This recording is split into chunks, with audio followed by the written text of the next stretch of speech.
Olá, queridos irmãos em Cristo Jesus, mais uma vez aqui estamos com esse programa, na busca de um avivamento. E é o nosso desejo, é a nossa oração, é o que acreditamos mesmo que Deus deseja realizar nas suas igrejas na terra.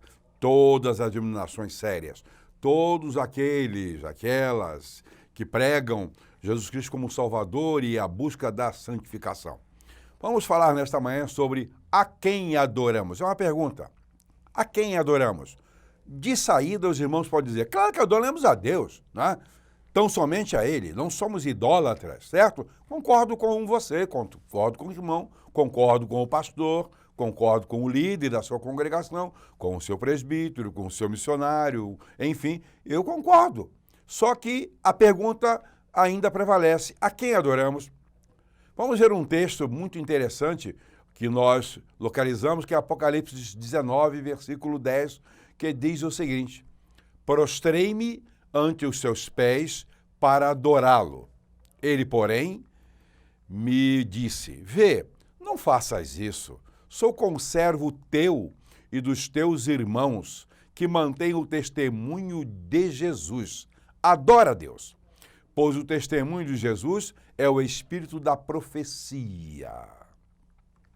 Queridos irmãos em Cristo, em vários lugares do livro de Apocalipse, o último da Bíblia, nós encontramos essa situação em que o grande apóstolo João se envolveu. Ele se curvou perante o anjo que falava com ele. Se curvou perante o anjo que falava com ele. Será que aquela foi uma atitude de idolatria ou será que ele apenas se confundiu? Aquele anjo lhe transmitia a mensagem, mas a mensagem não era para que ele fosse adorado. Equivocadamente, João, achando que era Jesus, isso é possível, ou pensando que o anjo, era digno de adoração, e é mais provável que seja nesse caso, ele se curvou diante do anjo. O anjo, contudo, não aceitou. Levanta, para com isso. Eu sou conservo teu e dos seus irmãos. É comum mesmo que uma pessoa em estado de êxtase, né, se confunda e acabe adorando a quem não deveria e a quem não deve. Isso é comum ainda em nossos tempos, em nossos dias, nas igrejas do Senhor Jesus Cristo, quando crentes em Cristo acabam adorando a quem não devem. De vez em quando a gente ouve uma expressão produzida, adoro isso, adoro aquilo, certo? Uma vez dando aula em uma turma que era majestosamente de evangélicos, tinham poucos cristãos, certo? Uma irmã disse, mas eu adoro a Paulo. Porque eu falei alguma coisa que descontentou quando eu citei a personalidade de Paulo como tendo alguns problemas. Os irmãos sabem que ele tinha, como todos nós, certo? Pois bem, ela diz, mas eu adoro a Paulo. E opa, mas eu não adoro a Paulo. Gosto muito dos seus escritos por quanto são a verdade proveniente de Deus. Mas adorar a Paulo, não. A Pedro, Tiago, a João, não. Há algumas religiões ou pseudo-religiões que nutrem e ensinam a adoração à Virgem Maria, a Pedro, Paulo, aos anjos, né? Tem anjos que são até santificados, né? Santo tal, assim, que é um anjo. Seja lá o que for, nós não podemos adorar senão a Deus, senão a Jesus Cristo, que é Deus. Mas cuidado para você não adorar mesmo a uma das pessoas da Trindade, uma delas que não foi constituída para ser adorada. Será que pode existir isso ainda hoje em nossos dias? Claro. Lembremos que a Bíblia diz que o nosso culto deve ser racional. Mas espera aí, o que significa um culto racional? Tem que ser matemático? Tem que ser frio? Tem que ser produzido apenas com técnica? Não. Culto racional é que nós devemos usar a inteligência para cultuar a Deus. Devemos usar a nossa cabeça para saber exatamente o que estamos fazendo e não nos deixarmos equivocar. Portanto, precisamos de lucidez para adorarmos em espírito e em verdade. É exatamente.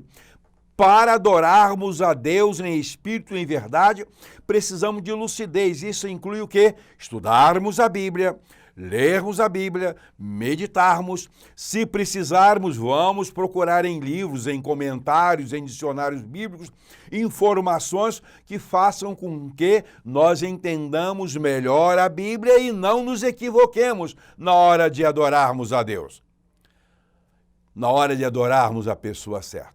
Vamos dividir esse sermão, a quem adoramos, em alguns pontos. E o primeiro é, cuidado com a idolatria. Cuidado com a idolatria. Você está achando que idolatria é só se curvar diante de um ídolo? Aí está, idolatria. A adoração ao ídolo. Será que é só isso? Não. É adoração a qualquer coisa indevida. Às vezes, eu adoro meus filhos. Adoro meu pai. Não, adoro meu pai, adoro minha mãe. Nunca adorei, certo? Cuidado com a idolatria. Em sã consciência, nenhum crente adoraria um ídolo. Sei disso, meu querido irmão, meu querido colega, meu querido pregador, minha querida irmã que está me ouvindo. Você, em sã consciência, não se curva assim e não se curva mesmo diante de um ídolo. Tudo bem. O problema é que, às vezes, essa consciência se equivoca e você acaba adorando alguma coisa errada, se curvando diante de alguém ou de alguma coisa que não merece ser objeto de sua adoração. Você pode idolatrar a sua própria igreja. Você pode idolatrar a sua própria igreja, achando que nela está a salvação. A salvação não está na igreja.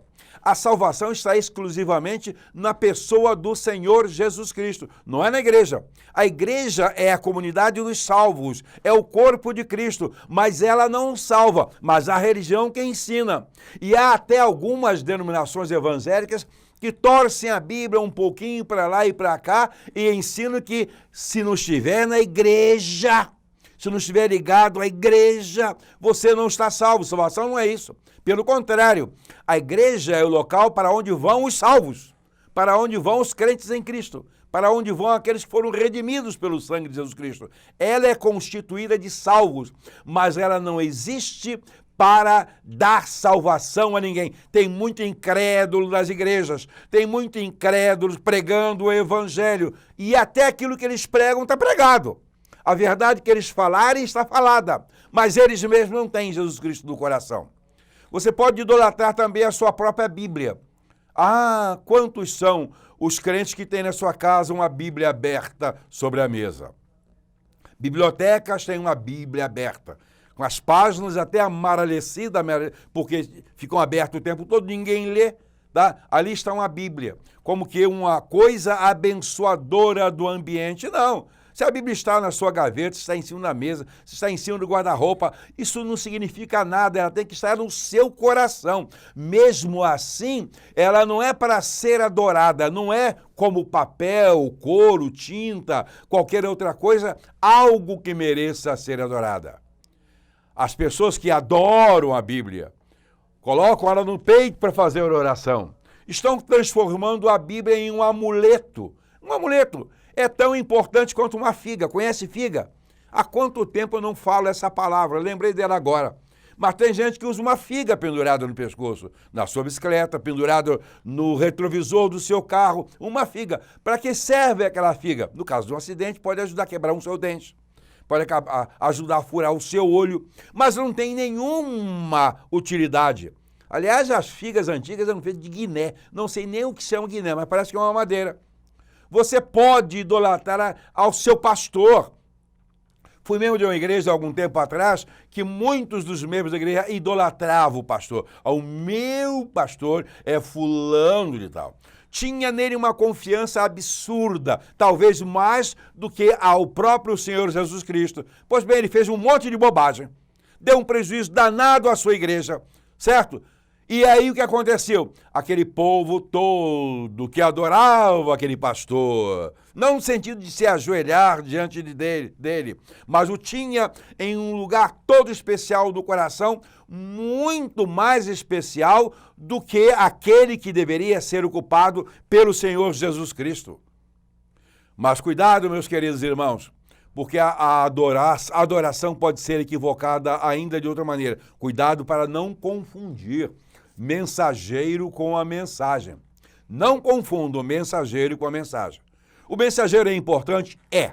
Deus nos comissiona para pregar o evangelho, certo? Eu estou comissionado por Deus para pregar essas doutrinas, evangelho para a correção das pessoas. Mas não confundo isso que eu estou pregando comigo. Não fique achando que eu sou maravilhoso, impecável, perfeito, extraordinário, bom, etc. Bonito até talvez, certo? Mas não confunda o mensageiro com a mensagem. Não vão adorar alguém, achá-lo maravilhoso, que um dia você vai se decepcionar com ele. Mas há um detalhe, você nunca se decepciona com Deus e Jesus Cristo.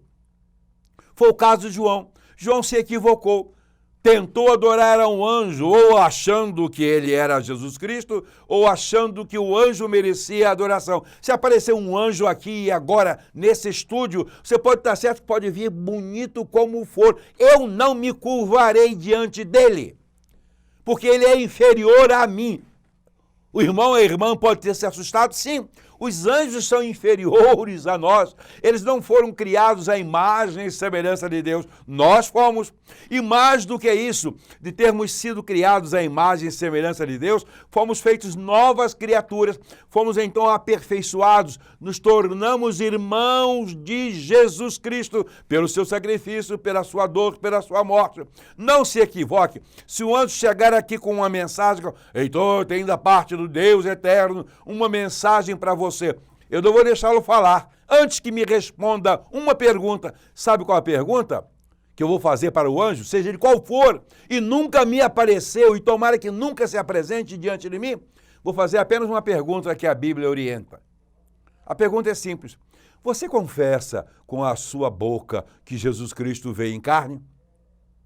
Se ele for um anjo de Deus, um Espírito de Deus, vai dizer sim, eu confesso com a minha boca que Jesus Cristo veio em carne. Se ele falar, que é isso? Você pensa que eu sou bobo? Não, isso aí é demônio, certo?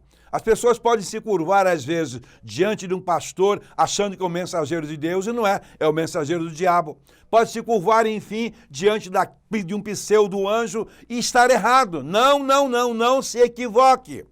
Tem crentes que fazem ou têm fascinação por anjos. Acham que eles têm poderes particulares quando são apenas instrumentos nas mãos de Deus para realizar o propósito de Deus em situações específicas. Eu vi um pregador uma vez de madrugada, estava na rodoviária esperando a minha esposa, que chegaria de uma cidade bastante afastada.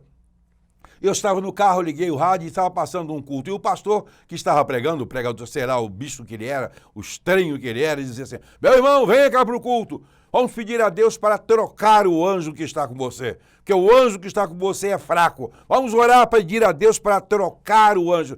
Olha, será que Deus, escolhendo um anjo para colocar junto a mim, escolheu um anjo fraco? Isso é tolice, é loucura. E será mesmo que Deus tem um anjo colado ao lado de cada pessoa? Isso é bobagem, isso é loucura. Porque ele habita em nós pelo seu Espírito.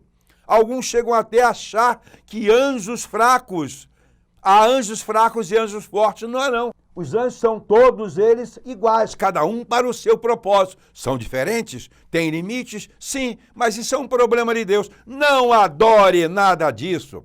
Sem falar nos que erradamente oram ao Espírito Santo. Há uma outra forma de erro. Não vou chegar a dizer que se trata de uma idolatria, porque o Espírito Santo não é um ídolo. Portanto, adorar ao Espírito Santo não é idolatria, mas é um erro. Sabe por quê? Porque o Espírito Santo não pode lhe atender. O quê? Que pastor maluco é esse? Não, para aí, eu não sou aquele pregador que está dizendo que a Bíblia tem que ser atualizada. Não. O Espírito Santo não é para receber a oração. Ele habita em nós, certo? Ele habita em nós. O Espírito Santo tem funções definidas. A oração, segundo a orientação da própria Bíblia de Jesus Cristo, é ao Pai, em nome de Jesus Cristo, movida pelo Espírito Santo. Quem move, quem constrói, quem detalha, quem qualifica as nossas orações é o Espírito Santo, certo? Quem caminha para Deus, a Deus, nós oramos, portanto, a Deus, numa verdadeira oração em nome de Jesus. Também está errado esse tal pastor que está falando bobagens, besteiras, loucura, de que a Bíblia tem que ser atualizada, etc. bem conhecido, com vários livros, é um um criminoso espiritual. Ele é realmente um indivíduo imprestável, imprestável a Deus, mas prestando um grande serviço à igreja deste tempo, ao príncipe deste tempo, que é o diabo, certo? Ele começa uma oração em que se defende, orando exatamente ao Senhor Jesus Cristo. Está errado. Leia na sua Bíblia, converse com o seu pastor, abra a sua Bíblia, a oração é feita a Deus em nome de Jesus. Jesus Cristo não atende às nossas orações, é o Pai. Quando as orações são mandadas pelo Espírito, em nome dele, não ore ao Espírito Santo. Essa é uma grande atitude errada. Convence, sim, o pecador. O Espírito Santo é para convencer o pecador da sua condição, do pecado, da justiça e do juízo. Ele nos convence, me convenceu quando eu tinha 7 anos de idade. E segue consolando, ele é o Consolador, que Jesus Cristo disse que enviaria da parte do Pai. Ele é o nosso Consolador. Ele quem realiza a salvação naquele que crê. Cristo morreu por nós, não foi o Espírito Santo. Mas é ele quem opera a reconstrução do nosso ser. É ele quem opera a recriação naquele que crê. Ele que produz a verdadeira e correta oração. Intercede por nós, e a Bíblia diz, intercede com gemidos inexprimíveis. Portanto, não adore ao Espírito Santo. Está errado. Idolatria não é porque não é o ídolo, mas está errado e não vai funcionar a oração. Há um terceiro ponto. Não adore ao dinheiro. Você vai, para aí, pastor, que até aí agora você pegou pesado. Quem é que adora o dinheiro? Ah, você não coloca uma pilha de dinheiro e se ajoelha diante dele. Ah, ninguém faz isso. Nem mesmo o incrédulo faz isso. Eu acho que nem mesmo o diabo faria isso, certo? Colocar uma pilha de dinheiro e ajoelha, impõe as mãos, ajuste as mãos, e ora pedindo ao dinheiro. Não precisa orar, porque você já sabe que o dinheiro pode, na sua expectativa, tudo aquilo a que ele se propõe. Parece loucura que alguém faça isso, e é mesmo. Mas interessante que é o que mais existe no mundo em termos de objeto de adoração. A Bíblia diz que o amor ao dinheiro é a raiz de todos os males. Atenção, querido irmão, a Bíblia não diz, irmã, que o dinheiro é a raiz de todos os males. Não, mas acaba sendo. Acaba sendo para todos aqueles que adoram, que amam ao dinheiro. Você pode adorar ao dinheiro. E como pode? A quem devemos a maior adoração mesmo é o Senhor Jesus. A quem devemos a maior manifestação de amor? À esposa, ao esposo, aos filhos. A quê? O dinheiro é o mais amado. Li a respeito de um filósofo, uma frase dele dizendo que as pessoas, na verdade, têm mais facilidade de esquecer ao seu pai do que a perda do seu patrimônio. Sabe por quê? Porque adoram mais ao patrimônio, adoram mais a Deus, têm mais afinidade e afeto para com o material, porque ele parece resolver todas as coisas. Certa feita, um dentre os meus cunhados, na verdade, o marido da minha irmã, eu só tive uma irmã, disse-me, depois de ouvir um sermão que eu preguei, ou uma conversa a respeito de salvação, ele disse que preferiria estar com uma doença ruim, mas com os bolsos cheios de dinheiro. Coitado. Morreu com a tal doença ruim e duro igual um coco. Não adiantou nada. Na verdade, ele tinha o dinheiro como mais importante do que Deus, do que Jesus Cristo. Em quarto lugar, adore a Deus em espírito e em verdade. Adorar a Deus não é um ato formal, não é uma formalidade, portanto. Não é um rito de você puxar de um terço de alguma coisa, de um local separado, ali orado, ungido. Destaque ali, você se coloca numa contrição organizada. Não é uma formalidade. Não é também uma obrigação como a que os judeus tinham. Obrigação que era estabelecida em normas, em leis, em princípios, e de maneira fria e apenas com uma responsabilidade política e social. Eles pegavam um animal, levavam lá para o sacrifício, faziam aquela adoração, cantavam, e ainda fazem. Mas isso também é feito dentro das nossas igrejas. Pessoas que entram de fininho, se ajoelham, oram ali, como se aquela oração fosse a mais importante de todas. Não, adorar a Deus tem que ser um ato contínuo em nossas vidas. Não é fazer algo para satisfazer ao ego de Deus. Fique bem informado que Deus não tem ego. A oração não é alguma coisa para agradar a Deus.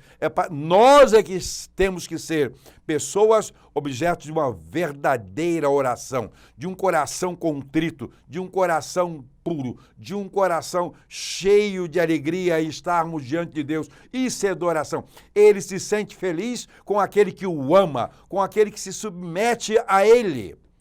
Não é mesmo nenhum ato de sacrifício. Adorar a Deus não é um ato de sacrifício. Sacrifício ele não necessita. Ele não precisa de sacrifício. Para que matar um animal? Para que acender uma vela de 7 dias, de uma semana, de um ano? Nada, isso não importa. Ele não precisa disso.